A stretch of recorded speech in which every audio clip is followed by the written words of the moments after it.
The Enoch Cobb Early Learning Center nears completion, and learn about the history of the Sturgis Library. All this and more on this episode of Barnstable Today.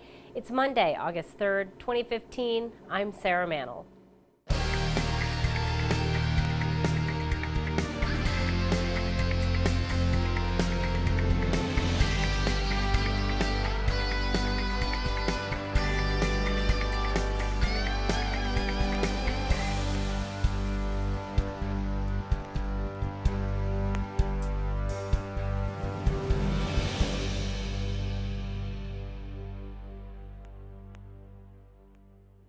The Enoch Cobb Early Learning Center is nearly complete. Interim Superintendent of Schools Bill Butler says the project is on schedule. Service is supposed to go in today or tomorrow, and that will wind down the construction part of the project. Staff will be moving in this month, and we're scheduled to open for students in early September. Butler says school officials have already begun discussing Phase 2 of the project. Phase 2 would replace temporary trailers with a second modular building at Barnstable West Barnstable Elementary School. The Sturgis Library is the oldest building housing a library in the country. The library has a storied history. We find out more from Library Director. Really exciting. You are actually really soon here going to give a lecture for the Tales of Cape Cod about the history of the Sturgis Library, which is one of the oldest libraries. It's actually the oldest building that houses a library.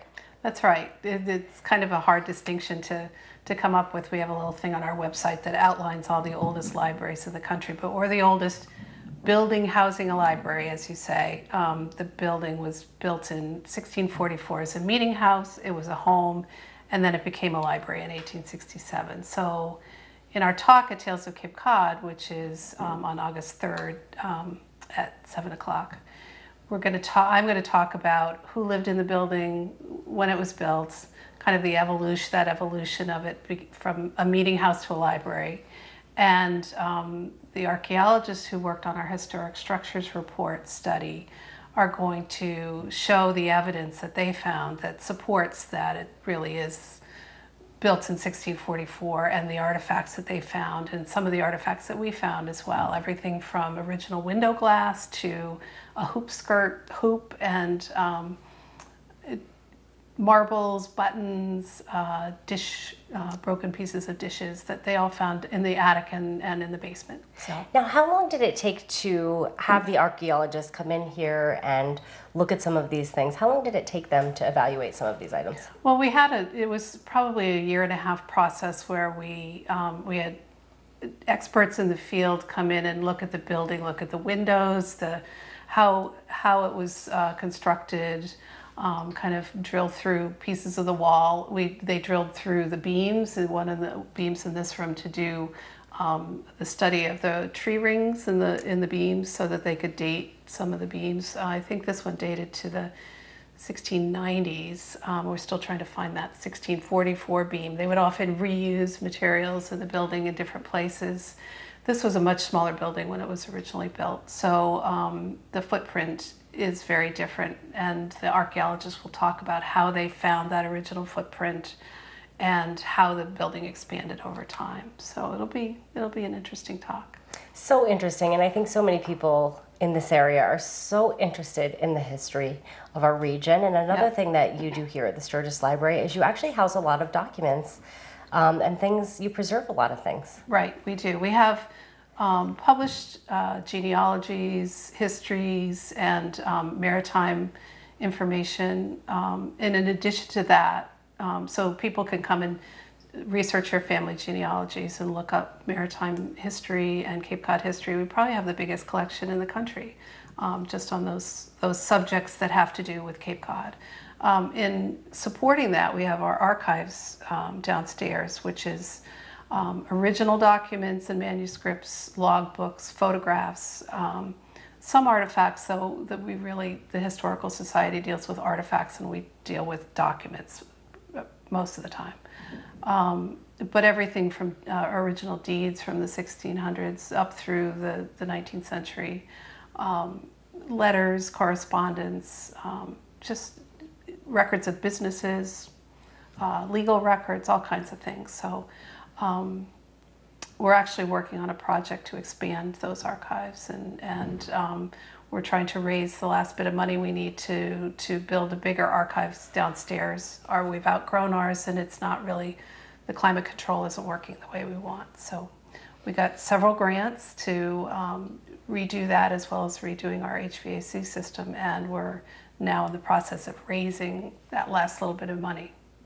And let's talk a little bit about why it's so important to preserve all of these things, because this is really what gives us a glimpse into what life was like in that time.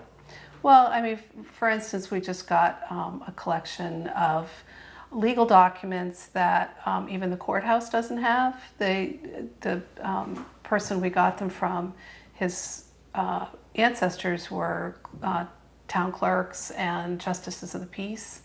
And so oftentimes they didn't have places in the courthouse to store these things. So they actually would take them home, or they'd take the duplicate copies home, and then the courthouse burned down in the 1820s. So those records, these are the only copies of those records of, you know, not only births and marriages, but also crimes. You know, you've got everything from people selling alcohol at the wrong time to somebody poking someone in the eye, to actual murder and incest and adultery and all kinds of intriguing things. So somebody doing research about that. Also family papers and letters. So you get a real glimpse of what it was like. We've got a collection of whaling letters that a family on Nantucket wrote to their family back home, and what it was like to be a whaler. Whaling logs.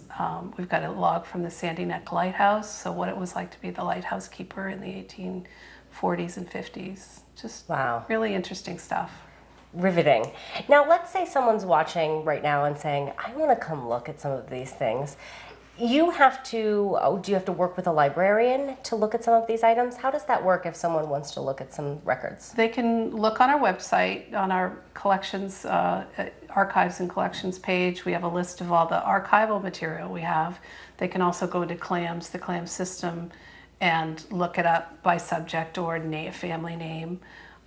If they Google their family name in Sturgis Library, they can see the things in our archives anyway. For books, they need to look in other places. But once they determine what they want, or if they really don't know, they can come in and talk to me or Antonia Stevens, our research librarian. The other staff at the desk can help them. And once they determine what they want, they can come into these rooms, or we can pull materials from the archives and they can sit and look at them. Oh, wow, that's awesome. Yeah, and anybody. It doesn't matter if they live here or not. So kids, adults, whatever. That's awesome. Now, do you like having this aspect of the library? Because I know this is a little different than your traditional library, where they're really focused on just lending books and materials and providing computers and classes. You have this extra capacity here at the library, which adds a lot to your plate. How do you like that aspect of directing the library? Well, it makes it a lot more interesting. I mean, and we get to meet a lot of different kinds of people that are coming in, because not only are we a research archive and a public library, we're also a historic home to people from the Lothrop and Sturgis families that may want to come to this ancestral home. So we've got a lot of people coming in for different reasons.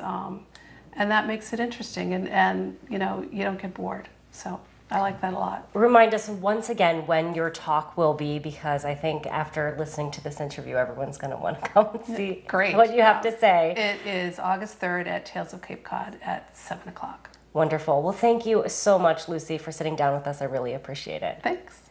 Lucy.